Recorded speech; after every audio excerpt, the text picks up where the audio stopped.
예, 하나님 말씀을 보겠습니다. 하나님 말씀은 구약성경 시편 119편 65절에서 72절 말씀입니다. 구약성경 시편 119편 65절에서 72절 말씀을 교독하도록 하겠습니다. 여호와여, 주의 말씀대로 주의 종을 선대하셨나이다. 명령을 믿었사오니 좋은 명철과 지식을 내게 가르치소서. 고난 당하기 전에는 내가 그릇 행하였더니 이제는 주의 말씀을 지키나이다. 그는 선하사 선을 행하시오니 주의 윤례들로 나를 교만한 자들이 거짓을 지어 나를 치려하였사오나 나는 전심으로 주의 법도들을 지키리이다. 내 마음은 들쳐서 기름성이 같으나 나는 주의 법을 즐거워하나이다. 고난 당하는 것이 내게 유익이라. 이로 말미암아 내가 주의 율례들을 배우게 되었나이다. 내 법이 내게는 금보다 좋으니이다. 아멘. 우리가 성공적인 인생 혹은 이 복받은 인생이라고 이렇게 생각할 때 여러분들은 어떤 모습이 떠오릅니까? 아마도 이 9번 길이 없는 이 아주 곧은 이 탄탄대로, 또 건강과 또 재물이 풍요한 것, 그리고 남에게 이 존경받는 명예가 함께 있는 삶이 아닌가 생각을 할 것입니다. 우리는 본능적으로 이 고통을 피하고 이 안락함을 추구하기에 내 삶에 아무런 문제가 없는 상태를 하나님이 나를 사랑하시는 증거라고 생각을 합니다. 하지만 우리 인생에 찾아오는 예기치 않은 고난과 아픔, 그리고 사람의 오해와 공격 자체조차도 하나님의 사랑이라고 보면 여러분은 어떻습니까? 때때로 우리가 불행이라고 부르는 그것이 사실은 우리를 가장 안전한 길로 인도하시려는 하나님의 최대의 대우라면 우리는 그것을 어떻게 받아들여야 하겠습니까? 우리가 함께 묵상하는 이 시편 119편의 본문은 이 고난이라는 이 인생의 밤을 통과하면서 비로소 깨닫게 된 놀라운 영적 비밀을 담고 있습니다. 시편 기자는 고통 속에서 원망 대신에 오히려 하나님이 나를 선대하셨다라고 고백하면서 세상의 금은 보화보다 하나님의 말씀이 더 좋다고 선언을 하고 있습니다. 도대체 무엇이 그의 인생관을 이처럼 바꾸어 놓았을까요? 오늘 말씀을 통해 나의 좁은 기대와 소망을 뛰어넘어 우리를 참된 생명의 길로 이끄시는 하나님의 사랑, 그 깊고 오묘한 섭리를 함께 발견하는 시간이 되기를 소망합니다. 하나님께서 선대하신다, 즉 하나님께서 아주 좋게 대우해 주신다라고 할 때 무엇이 생각나십니까? 많은 사람들에게 하나님이 당신에게 잘해주신 것이 무엇입니까? 라고 묻는다면 대부분은 자신이 간절히 원했던 것을 얻었을 때를 떠오를 것입니다. 누구가는 이 재물일 것이고, 누군가에게는 사랑하는 사람 혹은 명예나 성공일 수도 있을 것입니다. 즉 나의 소원 성취를 하나님의 선대하심으로 해석하기가 쉽다는 것입니다. 하지만 오늘 본문 65절에서는 시편 기자는 전혀 다른 차원의 고백을 하고 있습니다. 65절 말씀입니다. 여호와여, 주의 말씀대로 주의 종을 선대하셨나이다. 시편 기자가 덧붙인 주의 말씀대로라는 이 단서에 우리는 주목해야 됩니다. 이것은 하나님의 선대하심이 나의 기대나 소망을 충족시키는 것이 아니라 하나님의 뜻이 내 삶에 이루어지는 것임을 말하고 있습니다. 승리자는 고난을 통과하며 자신의 한계와 내면의 문제를 철저하게 깨달았습니다. 내가 얼마나 하나님의 뜻에서 벗어나 있는지를 보게 된 것입니다. 그런데 놀랍게도 하나님은 그를 내버려 두지 않으시고 주의 말씀이라는 궤도에 다시 올려 놓으셨습니다. 나의 잘못된 자아를 깨뜨리고 내 삶의 방향을 수정하여 기어이 하나님의 뜻을 이루게 하시는 그 하나님의 열심, 그것이 바로 하나님이 우리를 향해 베푸시는 최고의 선대인 것입니다. 이전까지 하나님이 이끄시는 대로 그냥 수동적으로 끌려가는 삶이었다면 이제 이 은혜를 깨달은 성도는 하나님의 뜻에 적극적으로 반응하는 삶으로 변화되었습니다. 하나님의 선하심을 맛본 시편 기자는 이제 66절에서 이렇게 간구합니다. 내가 주의 계명들을 믿었사오니 좋은 명철과 지식을 내게 가르치소서. 이 구절은 신앙과 이성의 관계를 깊이 생각하게 합니다.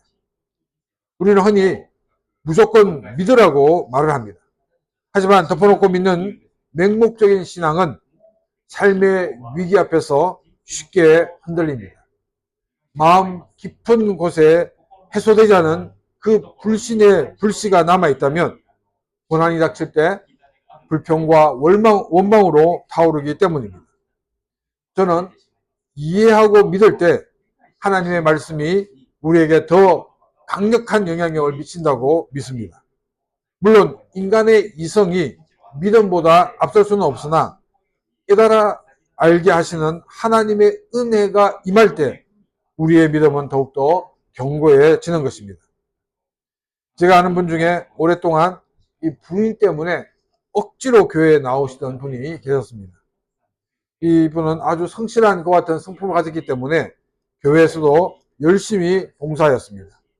또 미션스쿨의 교사로 재직하면서 또 교회에서 안수 집사까지 피택이 되었습니다. 근데 정작 본인은 복음을 인격적으로 알지 못했습니다. 기독교를 그저 여러 종교의 하나로 여겼을 뿐이었습니다. 이 안수 집사가 되기 전에 교회에서는 이 안수 집사로 피택된 분들에게 전도 폭발 훈련을 받게 하였습니다.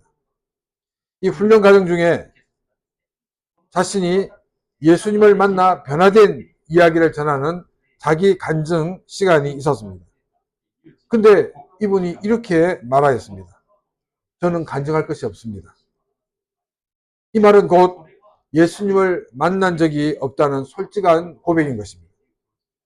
저는 그 집사님의 학교 연구실을 찾아가서 복음을 차근차근 전하였습니다. 놀랍게도 수십 년 교회를 다녔던 그분이 그제서야 마음의 문을 열고 예수 그리스도를 영접하였습니다. 훈련을 마치며 그분은 이렇게 고백하였습니다. 교회를 그렇게 오래 다녔지만 복음이 이렇게 논리적이고 명확한지 처음 알았다라고 말씀하셨습니다. 수십 년간 선포된 하나님의 말씀을 들었음에도 이해하지 못했던 그가 훈련을 통해 복음의 논리를 이해하게 되었을 때 비로소 참된 믿음을 갖게 되었습니다. 이처럼 지성이 성령의 조명을 받아서 하나님의 말씀을 이해하게 될 때 우리는 더 큰 믿음의 사람으로 자라날 수가 있게 되는 것입니다. 시편 기자가 66절에서 구하는 것은 단순한 정보가 아닙니다. 그는 이미 주의 계명을 믿고 있습니다. 그 믿음 위에서 그는 좋은 명철과 지식을 구합니다. 여러분, 지식이라는 것은 무엇일까요?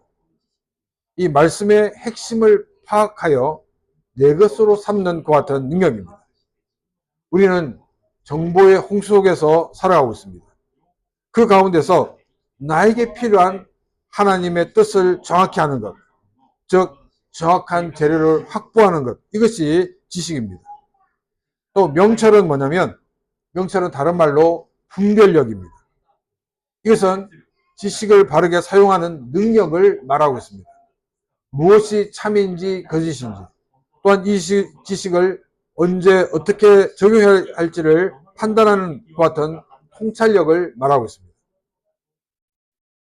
우리가 살고 있는 이 21세기는 정말로 정보가 넘쳐나는 그런 시대에 살고 있습니다. 하지만 진리를 구별하는 분별력이 없다면 우리는 잘못된 정보에 속아서 영적인 바보가 될 수가 있습니다. 자신의 좁은 논리에 빠지지 않고 세상의 소리와 하나님의 음성을 구별하기 위해서는 하나님이 주시는 분별력이 필수적이라는 것입니다. 하나님은 때로 우리가 원하지 않는 길, 고난의 길을 통해서라도 우리를 말씀의 길로 인도하고 계십니다. 그것이 우리를 향한 하나님의 선대하심을 깨닫는 것이 바로 은혜입니다. 단순히 아는 것을 넘어서 참된 지식과 거룩한 분별력을 소유하여 흔들리지 않는 믿음의 길을 걷는 저와 여러분들이 되시기를 바랍니다. 67절과 68절 말씀입니다. 고난 당하기 전에는 내가 그릇 행하였더니 이제는 주의 말씀을 지키나이다. 주는 선하사 선을 행하시오니 주의 율례들로 나를 가르치소서. 시편기자는 67절에서 자신의 과거를 솔직하게 고백을 하고 있습니다. 고난 당하기 전에는 내가 그릇 행하였더니, 이 그릇 행하였다는 것은 단순히 죄를 지었다는 의미를 넘어서 삶의 방향을 잡지 못하고 이리저리 흔들리는 영적인 방황을 의미하고 있습니다. 고난이 닥치기 전까지는 그는 무엇을 선택해야 할지, 어느 길이 더 이익이 될지 끊임없이 계산하며 머뭇거리는 것 같은 인생이었습니다. 하나님과 세상 사이에서, 말씀과 내 생각 사이에서 갈팡질팡하였습니다. 하지만 이 고난이라는 사건이 그의 인생에 찾아왔을 때 모든 것이 명확해지게 되었습니다. 인생의 위기 앞에서 인간의 계산이나 세상의 방법은 아무런 효력이 없음을 철저하게 깨달았기 때문입니다. 고난을 통과하며 그는 비로소 하나님의 말씀 안에 거하는 것만이 가장 안전하고 가장 복된 길이라는 것을 정말 뼛속 깊이 확인을 했던 것입니다. 그래서 그는 이제 고백합니다. 이제는 주의 말씀을 지키나이다. 이제는 이라는 이 단어에는 더 이상 방황하지 않겠다는 결단이 담겨 있습니다. 고난은 그에게서 불필요한 선택지를 제거해 주었고 오직 말씀이라는 하나의 길로 정착하게 만드는 은혜의 도구가 되었던 것입니다. 그렇다면 시편 기자가 고난 중에도 낙심하지 않고 오히려 더욱 하나님의 말씀을 붙들 수 있었던 근거는 무엇이겠습니까? 바로 하나님이 어떤 분인지를 알았기 때문입니다. 66절에서 그는 선포합니다. 주는 선하사 선을 행하시오니. 이것은 시편 기자가 흔들리지 않는 그 신앙의 뿌리가 무엇인가를 우리에게 보여주고 있습니다. 먼저는 하나님의 존재는 선하시다는 것입니다. 하나님은 악이 조금도 없는 완전한 선 자체이십니다. 두 번째는 하나님의 행하심도 선하시다는 것입니다.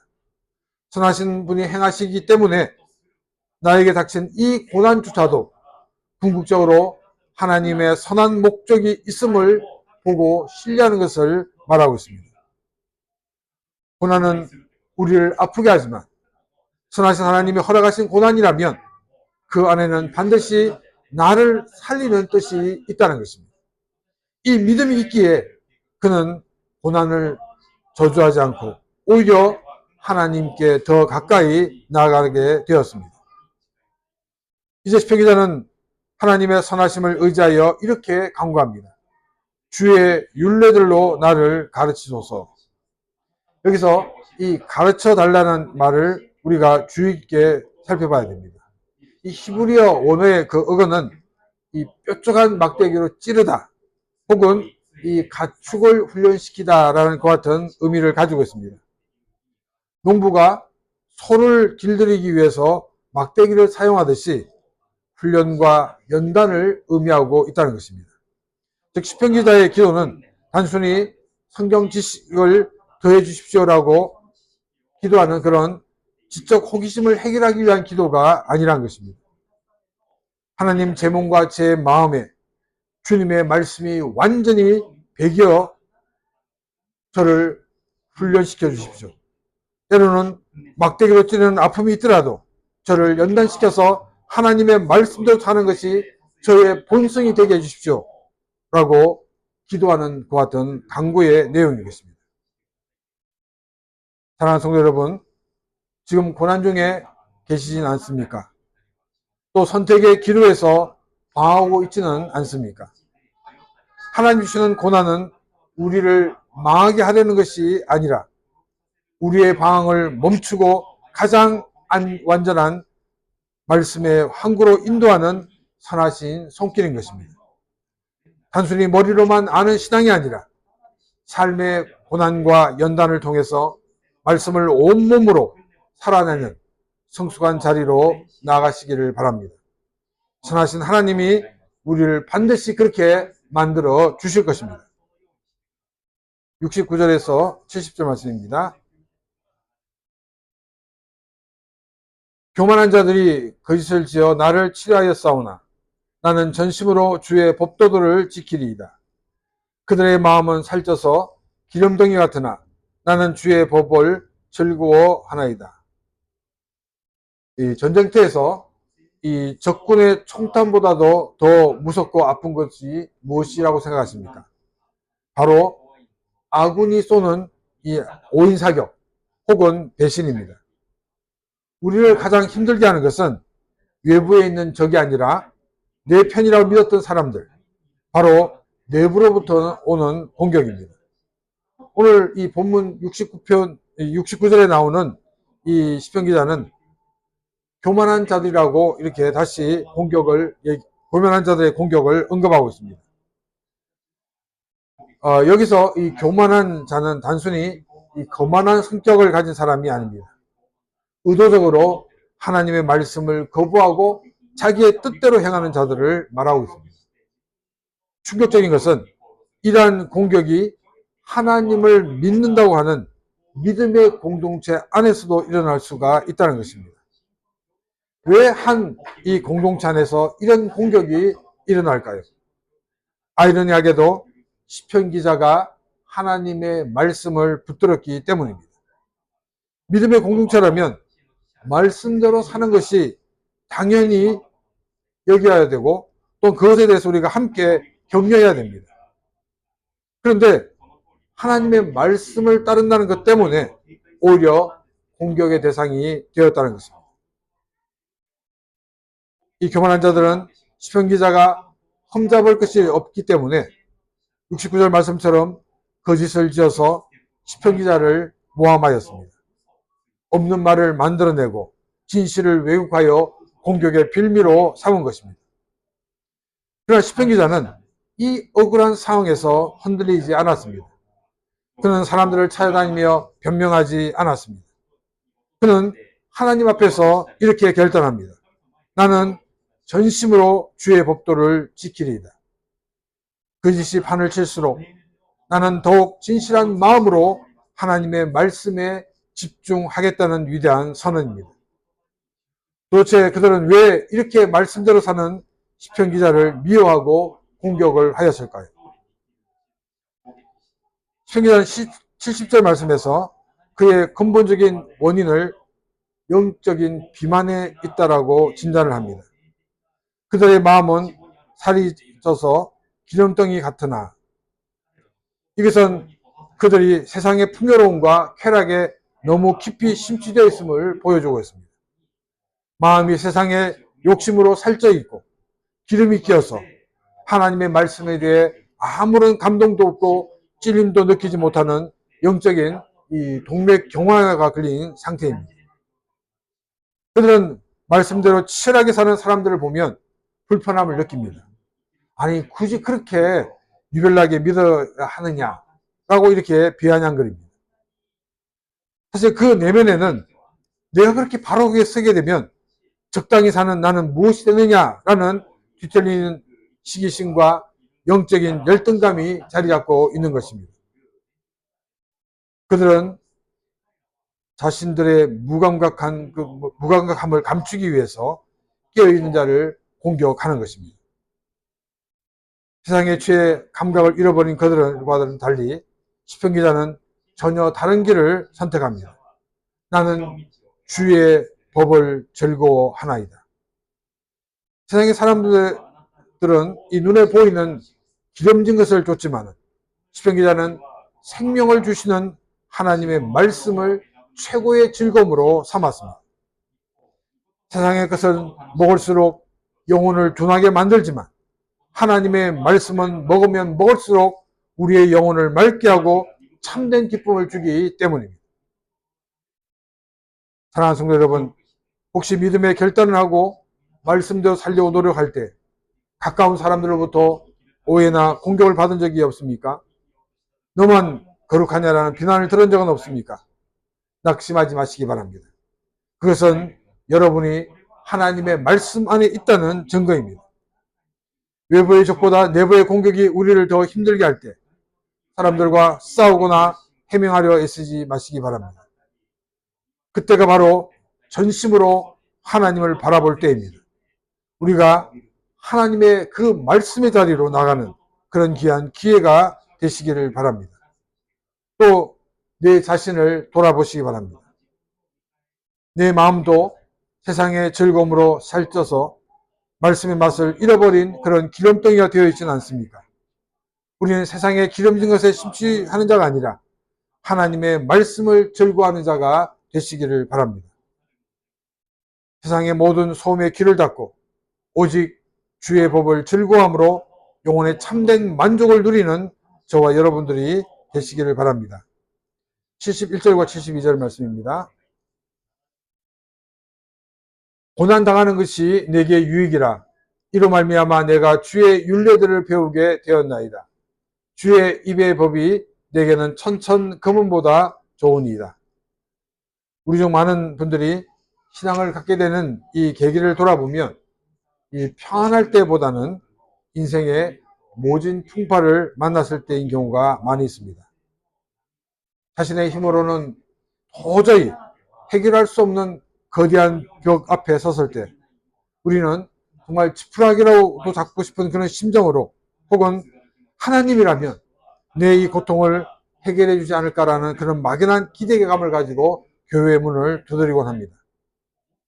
만약 그 고난이 없었더라면 우리는 여전히 내 힘을 의지하고 교만하게 살아갔을 것이고 결코 하나님을 찾지 않았을 것입니다. 그러나 믿음 안에 들어와서 비로소 깨닫는 놀라운 사실이 있습니다. 내가 겪는 그 아픔은 단순히 재수가 없어서 생긴 일이 아니었습니다. 하나님께서 나를 당신의 품으로 부르시기 위해 허락하신 초청장이었다는 것입니다. 그래서 시편 기자는 오늘 본문 71절에서 과감하게 선포합니다. 고난 당하는 것이 내게 유익이라. 지나고 보니까 그 고난이 나를 살렸고 나를 하나님께로 인도했기 때문에 그것은 저주가 아니라 유익이었다라는 그와 같은 간증인 것입니다. 고난이 유익한 진짜 이유는 무엇입니까? 고난은 오직 세상만을 바라보던 우리의 시선을 강제로 돌려 하나님을 향하게 만들었기 때문입니다. 시편 기자는 이로 말미암아 내가 주의 율례들을 배우게 되었나이다 라고 고백을 합니다. 평안할 때는 들리지 않았던 하나님의 말씀이 고난의 밤을 지날 때는 생생하게 들리기 시작합니다. 세상의 즐거움이 끊어진 그 자리에서 우리는 비로소 하나님의 말씀을 붙잡는 법을 배우게 됩니다. 고난은 우리의 인생의 방향을 세상에서 하나님께로, 내 욕망에서 주의 말씀으로 수정해주는 가장 확실한 학교입니다. 고난이라는 학교를 졸업한 시편 기자는 이제 완전히 달라진 가치관을 보여줍니다. 그는 72절에서 하나님의 말씀을 주의 입의 법이라고 표현합니다. 이것은 말씀이 책에 적힌 단순한 글자가 아니라 살아계신 하나님이 내 영혼에 직접 불어넣으신 생명의 호흡인 것을 깨달았다는 것입니다. 또 고난을 겪어보니 알게 되었습니다.